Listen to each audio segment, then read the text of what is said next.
My dear students, નમસ્કાર. Vector algebra ચેપ્ટરના 9મા લેક્ચરમાં 9th લેક્ચરમાં આપણું હાર્દિક સ્વાગત છે. છેલ્લે આપણે જે થિયરી ચલાવી છે એને લગતા ક્વેશ્ચન હજી કેટલાક આપણે સોલ્વ કરીએ. તો ચાલો પ્રશ્નો સોલ્વ કરવા આગળ વધીએ. પહેલો પ્રશ્ન, સદિશ એ અને સદિશ બી આપને આપ્યો છે. સદિશ સી નો માનાંક આપ્યો છે, માનાંક સી ઇક્વલ 1. સદિશ એ બી અને સી એ સમતલ્ય છે. સાથે સદિશ એ અને સદિશ સી પરસ્પર લંબ છે. તો આપણે સદિશ સી મેળવવાનો છે. સદિશ સી મેળવવા માટે આપણે સદિશ સી ના ઘટકો ધારવા પડે. ધારો કે સદિશ સી ના ઘટકો C1, C2, C3 છે. આ ત્રણ ઘટકો શોધવા માટે આપણે ત્રણ શરત આપવી પડે. પહેલી શરત આપને આપી છે સી નો માનાંક 1 છે. બીજી શરત આપી છે એબીસી સમતલ્ય છે. અને ત્રીજી શરત એ અને સી પરસ્પર લંબ છે. તો આ ત્રણેય શરતનો ઉપયોગ કરી આપણે ઘટકો C1, C2 અને C3 મેળવવા પડે. પરંતુ એ ગણતરી થોડી લેન્ધી પડે. તો સરળ ગણતરી કરવા માટે સુરેખ સંયોજનના પરિણામનો ઉપયોગ કરો. જો આવું યાદ આવી જાય તો આપણે સરળતાથી સોલ્યુશન અથવા ગણતરી કરી શકીએ. આપણે સુરેખ સંયોજનના પરિણામનો ઉપયોગ કરીએ. અહીંયા શરત આપી છે સદિશ એ બી સી સમતલ્ય છે અને તેથી કોઈ પણ એક સદિશને બાકીના બે સદિશોના સુરેખ સંયોજન સ્વરૂપે દર્શાવી શકાય એ આપણને ખબર છે. આપણે સી ને એટલે કે જે સદિશ શોધવો છે તે સદિશને બાકીના બે સદિશોના સુરેખ સંયોજન સ્વરૂપે દર્શાવો. એટલે કે સી ઇક્વલ આલ્ફા સદિશ એ પ્લસ બીટા સદિશ બી. હજી એકવાર બોલું, એબીસી સમતલ્ય છે, તેથી કોઈ પણ એક સદિશને બાકીના બે સદિશોના સુરેખ સંયોજન સ્વરૂપે દર્શાવી શકાય. આપણે સી ને બાકીના બે સદિશોના સુરેખ સંયોજન સ્વરૂપે દર્શાવ્યું. એમાં આલ્ફા અને બીટા અજ્ઞાત છે જેની કિંમત આપણે શોધવાની. એટલે આપણે સદિશ સી છે ને સ્પષ્ટ મળી જશે. હવે એમાં સદિશ એ અને સદિશ બી મૂકીએ તો આપણે સદિશ સી આલ્ફા અને બીટા સ્વરૂપે મળશે. એટલે કે તેના ઘટકોમાં આલ્ફા અને બીટા અજ્ઞાત રહેશે. તો આ રીતે આપણે સદિશ સી અજ્ઞાત આલ્ફા બીટા સ્વરૂપે મળશે. હવે બીજી શરતનો ઉપયોગ કરો. બીજી શરત એ છે કે સદિશ એ અને સદિશ સી પરસ્પર લંબ છે, તેથી તેમનો ડોટ પ્રોડક્ટ 0 થશે. તેથી સદિશ એ અને સદિશ સી નો ડોટ પ્રોડક્ટ 0.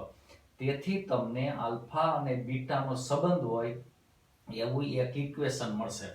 બીટા સૂત્રનો કર્તા બનાવો તો બીટા ઇક્વલ -2 આલ્ફા થશે. આ બીજી શરત ઉપરથી આપણે જે બીટા આલ્ફા સ્વરૂપે મળે છે એ બીટાની કિંમત અહીંયા મૂકી દો તો આપણે સદિશ સી ના ઘટકો આલ્ફા સ્વરૂપે મળશે. એટલે કે સદિશ સી આપણે આલ્ફા અજ્ઞાત સ્વરૂપે મળશે. હવે આપણે આલ્ફા શોધવાનો રહીએ. હજી એક શરત આપી છે સી નો માનાંક ઇક્વલ 1 છે. એટલે કે સદિશ સી એ એકમ સદિશ છે. તેથી માનાંકની વ્યાખ્યા પ્રમાણે પહેલા ઘટકનો વર્ગ પ્લસ બીજાનો વર્ગ પ્લસ ત્રીજાનો વર્ગ ઇક્વલ 1. તો આ સદિશના ઘટકો આમાં મૂકીએ તો આપણે આવું મળશે. એટલે કે આલ્ફાની સ્પષ્ટ કિંમત મળી જશે. Alpha equal ±1/3√2. આ આલ્ફાની કિંમત આપણે અહીંયા મૂકી દઈએ તો આપણે સ્પષ્ટ સદિશ સી મળશે. એટલે કે સદિશ સી ઇક્વલ ±1/√2 ઇન્ટુ ક્રમયુક્ત ત્રય 0, -1, 1 થશે. એટલે કે અહીંયા પહેલો ઓપ્શન આપને મળશે. તો આ રીતે સુરેખ સંયોજનના પરિણામનો ઉપયોગ કરીએ તો આપણે સરળતાથી સી ના ત્રણેય ઘટકો મળી જશે. આ રીતે આપણે ગણતરી કરી છે. હાલો બીજો ક્વેશ્ચન એક, સદિશ A dot B does not equal 0 છે. સદિશ બી ક્રોસ સી ઇક્વલ સદિશ બી ક્રોસ ડી છે. અને સાથે સદિશ એ ડોટ ડી ઇક્વલ 0 છે. તો આપણે સદિશ ડી શોધવાનો છે. એટલે કે સદિશ ડી તમારે એ બી સી સ્વરૂપે શોધવાનો છે. ચાલો મેળવીએ. એના માટે આપણે જુદી જુદી બે શરત આપી છે. હાલો આ શરતનો ઉપયોગ કરીએ. પહેલી શરત, સદિશ બી ક્રોસ સી ઇક્વલ સદિશ બી ક્રોસ ડી. ત્યાંથી શરૂઆત કરીએ અને બી ક્રોસ ડી ને ડાબી બાજુ લઈ જઈએ. બંનેમાંથી સદિશ બી કોમન લઈએ એટલે આપણે મળશે સદિશ B cross C minus D equal શૂન્ય સદિશ. કેમ કે બી ક્રોસ સી ને ડાબી બાજુ લીધા, બંનેમાંથી સદિશ બી કોમન એટલે કે ક્રોસ પ્રોડક્ટ માટે વિભાજન વિસ્તરણના નિયમનો ઉપયોગ એટલે કે સામાન્ય લીધા. તો આપણે મળશે સદિશ બી ક્રોસ સદિશ સી માઇનસ ડી ઇક્વલ શૂન્ય સદિશ એટલે કે આવું કંઈક મળશે. હવે અહીંયા સદિશ બી અને સદિશ સી માઇનસ ડી નો ક્રોસ પ્રોડક્ટ શૂન્ય સદિશ છે. એનો અર્થ એ થાય કે સદિશ બી અને સદિશ સી માઇનસ ડી સમરેખ સદિશો છે. સમરેખ સદિશોના પરિણામનો ઉપયોગ, ફોર્મ્યુલા ગુણધર્મનો ઉપયોગ એટલે કે સદિશ બી અને સદિશ સી માઇનસ ડી એ સમરેખ સદિશ થશે. તેથી એક સદિશને શૂન્યતર સંખ્યા વડે ગુણો બીજો સદિશ મળે એટલે કે સદિશ સી માઇનસ ડી ઇક્વલ એમ ઇન્ટુ સદિશ બી થશે. ફરીથી બોલું, આ બંને સદિશોનો ક્રોસ પ્રોડક્ટ શૂન્ય સદિશ, તેથી સદિશ બી અને સદિશ સી માઇનસ ડી એ સમરેખ સદિશો બનશે. તેથી એક સદિશને શૂન્યતર સંખ્યા વડે ગુણો બીજો સદિશ સી માઇનસ ડી આપને મળશે. એમાં ડી ને સૂત્રનો કરતા બનાવવો એટલે આવું મળશે. સદિશ D equal C minus M into સદિશ બી થશે. હવે આપણે આ એમ શોધવા પડે અને એના માટે બીજી શરતનો ઉપયોગ કરો. અહીંયા બીજી શરત આપણે આ આપી છે, સદિશ એ ડોટ ડી ઇક્વલ 0. એમાં આ સદિશ ડી ની કિંમત મૂકી દો એટલે આપણે મળશે સદિશ એ ડોટ બ્રેકેટમાં સદિશ સી માઇનસ એમ ઇન્ટુ સદિશ બી ઇક્વલ 0 અને એના ઉપરથી આપણે અજ્ઞાત એમ મળશે એટલે કે શૂન્યતર વાસ્તવિક સંખ્યા આપણે એમ મળશે. તો એમ ઇક્વલ સદિશ એ ડોટ સી છેદમાં સદિશ એ ડોટ બી મળશે. એ એમ ની કિંમત અહીંયા મૂકી દો એટલે આપણે સદિશ ડી મળી જશે. એટલે કે સદિશ ડી સદિશ એ સી બી ના સ્વરૂપમાં મળશે. અહીંયા બીજો ઓપ્શન આપણે આવશે. તો આ રીતે કેલ્ક્યુલેશન કરી શકાય. હાલો એના પછીનો ક્વેશ્ચન, સદિશ એ સદિશ બી અને સદિશ સી ના મોડ આપ્યા છે અને સાથે આવું પરિણામ આપ્યું છે. શરત, સદિશ એ ક્રોસ બી ઇક્વલ સદિશ 2a ક્રોસ સી છે. તેમજ સદિશ બી ક્રોસ સી ના મોડની કિંમત આપી છે √15 અને સદિશ બી માઇનસ 2 સદિશ સી ઇક્વલ લેમ્બડા સદિશ એ હોય તો લેમ્બડા આપણે શોધવાના છે. હાલો આગળ વધીએ.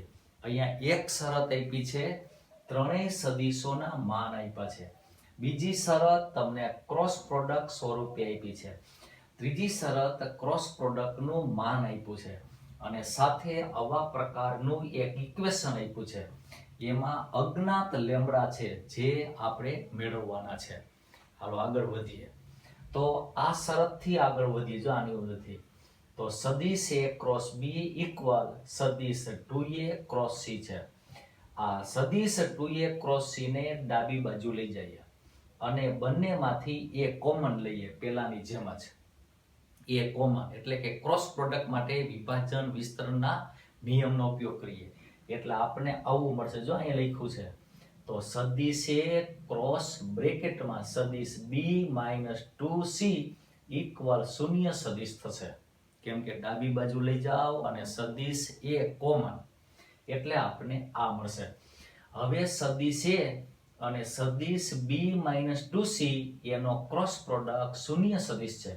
તેથી આપણે કહી શકીએ સદિશ એ અને સદિશ બી માઇનસ 2c સમરેખ સદિશો છે અને તેથી સમરેખ સદિશોના પરિણામ પ્રમાણે એક સદિશને શૂન્યતર સંખ્યા વડે ગુણો બીજો સદિશ આપણને મળે.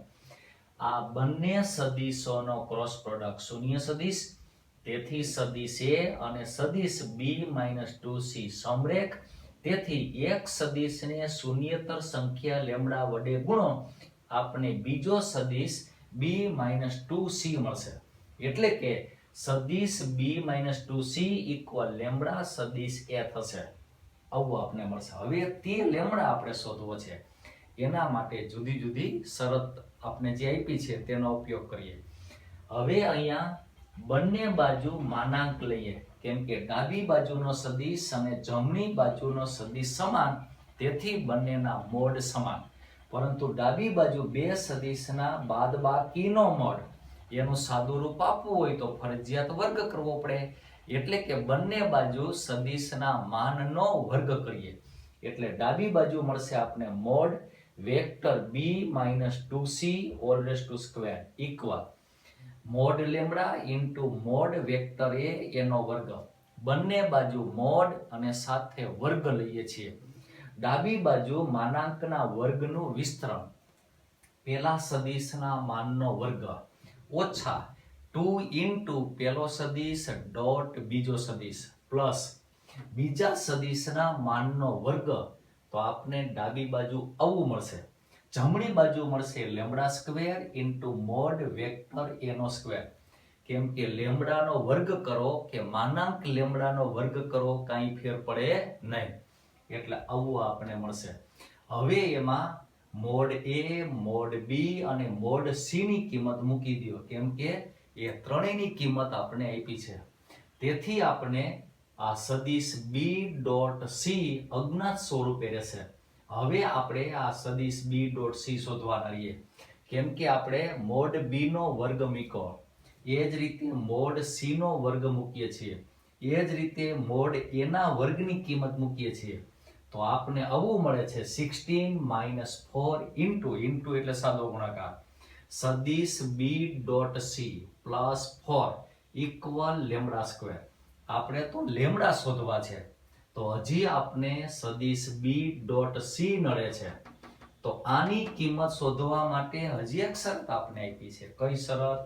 તો કે આરી સદિશ b ક્રોસ c નો મોડ આપણે √15 આપ્યો છે, તેનો ઉપયોગ કરીએ. અહીંયા આપણે સદિશ b અને સદિશ c ના માન આપ્યા છે, સાથે તેના ક્રોસ પ્રોડક્ટનું માન આપ્યું છે.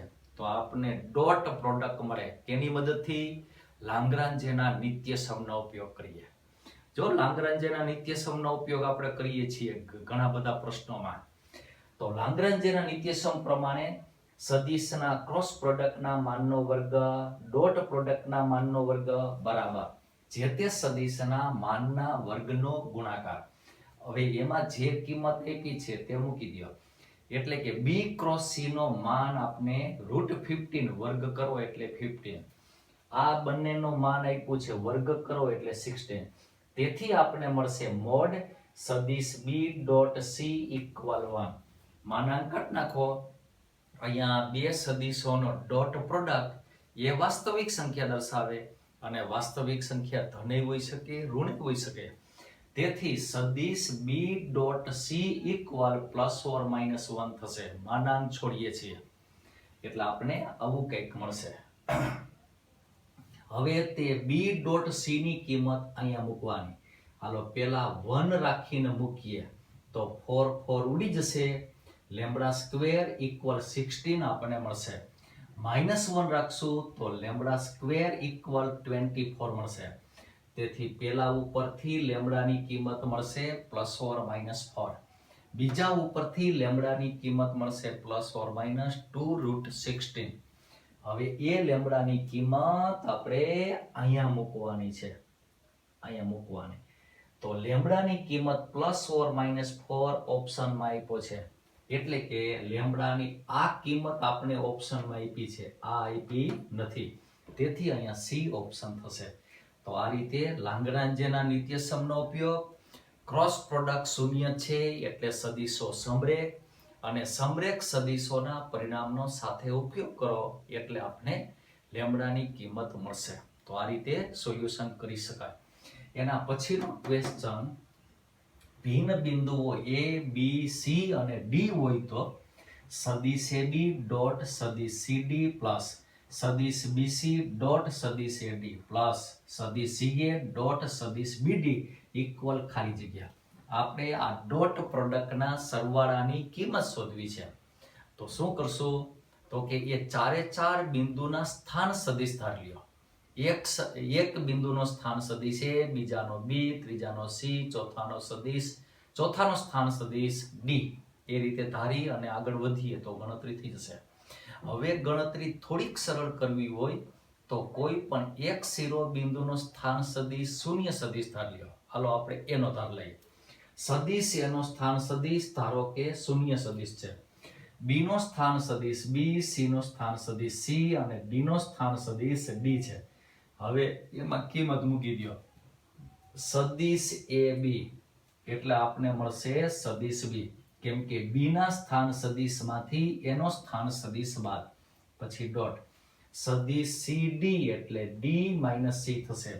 સદિશ ડી માઇનસ સી પ્લસ એ જ રીતે સદિશ બીસી બરાબર સદિશ સી માઇનસ બી થશે. સદિશ એડી એ આપણે મળશે ડી. એ જ રીતે સદિશ સીએ એ મળશે માઇનસ સી. સદિશ બીડી એ મળશે ડી માઇનસ બી. હવે ડોટ પ્રોડક્ટ માટે વિસ્તરણ, વિસ્તરણ એટલે આપણે આવું મળશે. અહીંયા સદિશ બી ડોટ ડી અને માઇનસ બી ડોટ ડી ઉડી જશે. એ જ રીતે સદિશ બી ડોટ સી માઇનસ અને પ્લસ ઉડી જશે. સદિશ સી ડોટ ડી પ્લસ અને માઇનસ ઉડી જશે, એટલે કે શૂન્ય આવશે. એટલે કે આ ડોટ પ્રોડક્ટના સરવાળાની કિંમત આપણે શૂન્ય મળશે. એટલે અહીંયા બી ઓપ્શન મળશે. એના પછીનો ક્વેશ્ચન, ઉગમ બિંદુ આગળના સદિશો સદિશ 2a પ્લસ બી, સદિશ 2b પ્લસ સી, સદિશ 2c પ્લસ એ હોય અને સાથે સદિશ એ બી સી નો પેટી ગુણાકાર બોક્સ પ્રોડક્ટ અદિશ ત્રિગુણન ઇક્વલ 2 હોય તો સમાંતર ફલકનું ઘનફળ શોધો. એટલે કે આપણે જે સદિશો આપ્યા છે એ ત્રણેય સદિશનું પ્રારંભિક બિંદુ ઉગમ બિંદુ છે એમ કહે છે. આ ત્રણેય સદિશોનું પ્રારંભિક બિંદુ ઉગમ બિંદુ છે. એટલે કે આ ત્રણેય સદિશો પાસેની ધારના સદિશો છે એમ કહે છે. ફરીથી બોલું, આ ત્રણેય સદિશોનું પ્રારંભિક બિંદુ ઉગમ બિંદુ છે. એટલે કે ત્રણેય સદિશોનું પ્રારંભિક બિંદુ એક જ છે. તેથી આ ત્રણેય સદિશો સમાંતર ફલકની પાસેની ધારના સદિશો દર્શાવે છે અને તેથી તેના પેટી ગુણાકારનો મોડ એ સમાંતર ફલકનું ઘનફળ દર્શાવશે. હાલો આગળ વધીએ. તો સમાંતર ફલકનું ઘનફળ બરાબર માનાંક પેટી ગુણાકાર. જો પેલો સદિશ એટલે પેટી ગુણાકાર નો સંકેત નથી મૂક્યો, સીધું સૂત્ર એટલે કે એની ડેફિનેશન. પેલો સદિશ પછી ડોટ, બ્રેકેટમાં બીજો સદિશ ક્રોસ ત્રીજો સદિશ અને તેનો મોડ. હવે અહીંયા ક્રોસ પ્રોડક્ટ માટે વિભાજન વિસ્તરણનો નિયમ. પેલા સદિશનો પેલા સાથે ક્રોસ પ્રોડક્ટ એટલે આ. પેલા સદિશનો બીજા સાથે ક્રોસ પ્રોડક્ટ એટલે આ. બીજા સદિશનો પેલા સાથે ક્રોસ પ્રોડક્ટ શૂન્ય થશે, કેમ કે સી ક્રોસ સી. એ જ રીતે બીજાનો બીજા સાથે ક્રોસ પ્રોડક્ટ આપણને આ મળશે. હજી બહાર 2a પ્લસ બી છે તો ટૂંકમાં પેલો સદિશ પછી ડોટ બ્રેકેટમાં આ ત્રણ સદિશોનો સરવાળો મળશે. આગળ વધીએ. હવે હજી વિસ્તરણ કરીએ. હવે ડોટ પ્રોડક્ટ માટે વિભાજન વિસ્તરણનો નિયમ. પેલા સદિશનો પેલા સાથે ડોટ પ્રોડક્ટ એટલે આપણે આ મળશે. પેલા સદિશનો આની સાથે ડોટ પ્રોડક્ટ તો અહીંયા પેલો સદિશ અને ત્રીજો સદિશ સરખો છે.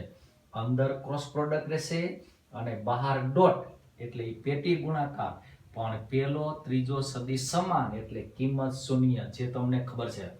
એ જ રીતે પેલા સદિશનો આની સાથેનો ક્રોસ પ્રોડક્ટ ડોટ પ્રોડક્ટ એટલે 0. આનો આની સાથેનો ડોટ પ્રોડક્ટ એ 0 થાય, કેમ કે પેલો સદિશ ત્રીજો સદિશ સરખો એટલે એ પણ 0.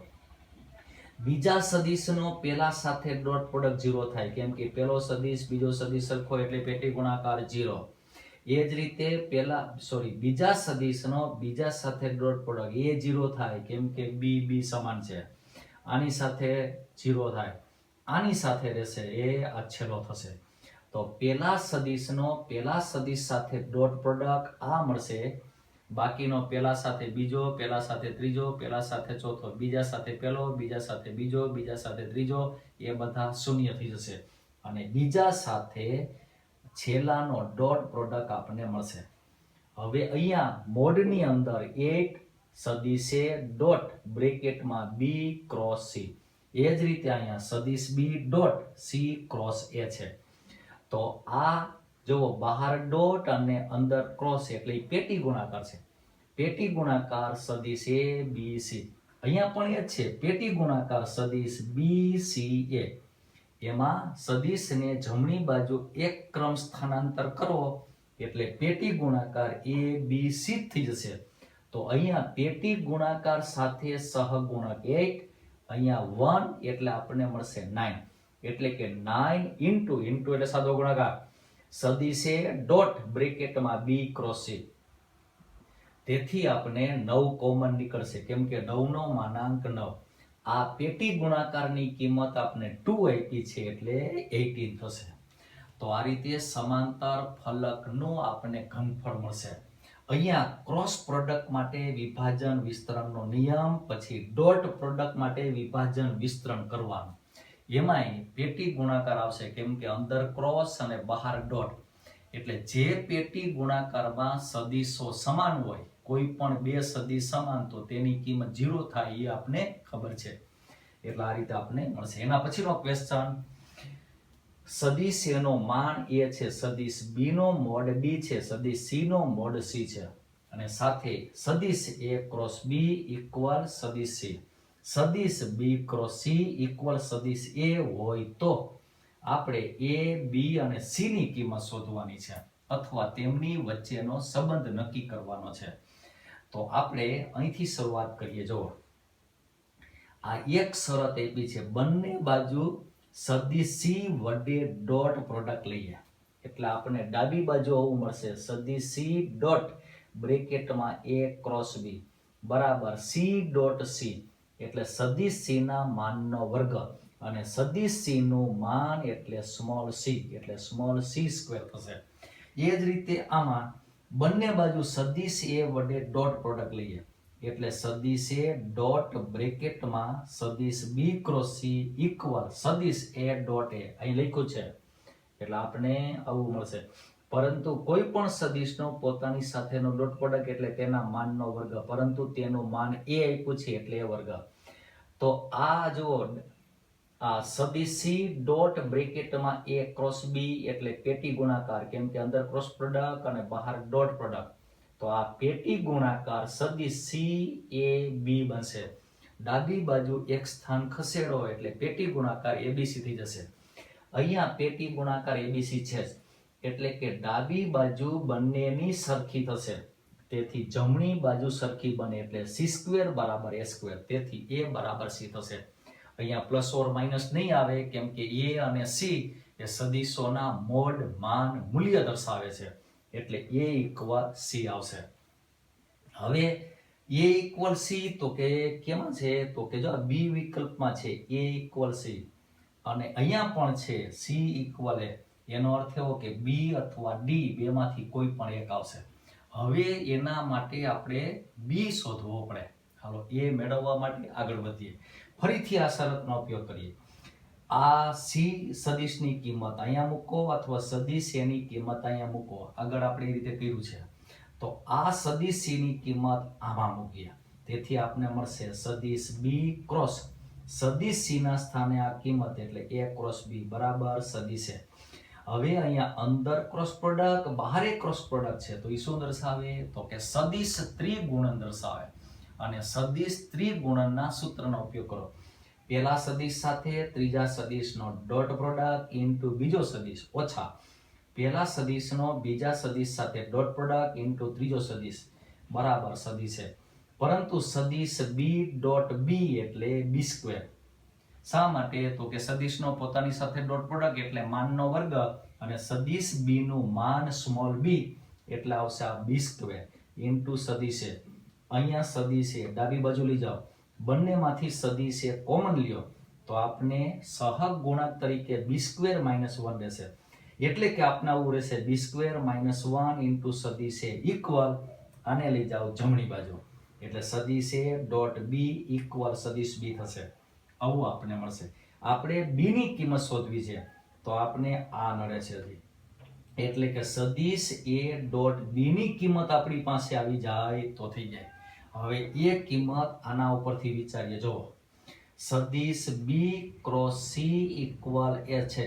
હું બોલું બરોબર સમજીએ તો બે સદિશોનો ક્રોસ પ્રોડક્ટ છે બી અને સી નો અને આપને ખબર છે કે બી ક્રોસ સી એ સદિશ બી અને સી બંનેને લંબ હોય તેવો સદિશ છે.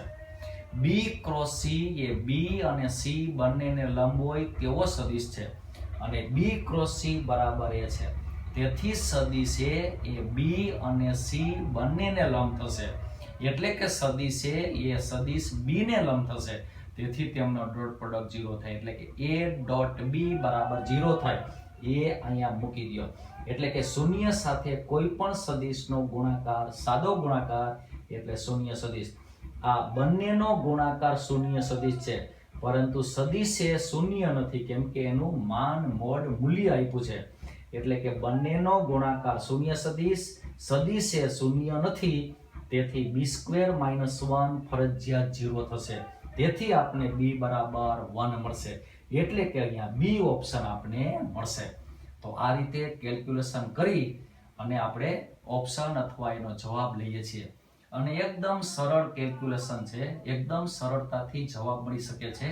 આપણે બધી વ્યાખ્યા ક્લિયર હોવી જોઈએ, બધા ગુણધર્મો ક્લિયર હોવા જોઈએ અને બધા ગુણધર્મનો યોગ્ય સમયે આપણે ઉપયોગ કરતા આવડતો હોવો જોઈએ. તો આપણે સરળતાથી એકદમ ઓછા સમયમાં અને સારી રીતે ગણતરી કરી શકીએ અને જવાબ આપણે સાચો લઈ આવી શકીએ. તો આ લેક્ચર પૂર્ણ કરીએ છીએ. આમાં 6 ક્વેશ્ચન સોલ્વ કર્યા છે. આવી જ રીતે હજી આપણે ઘણા બધા પ્રશ્નો સોલ્વ કરશું અને એ રીતે આપણે આગળ વધીએ. તો લેક્ચર પૂર્ણ કરીએ છીએ. અસ્તુ.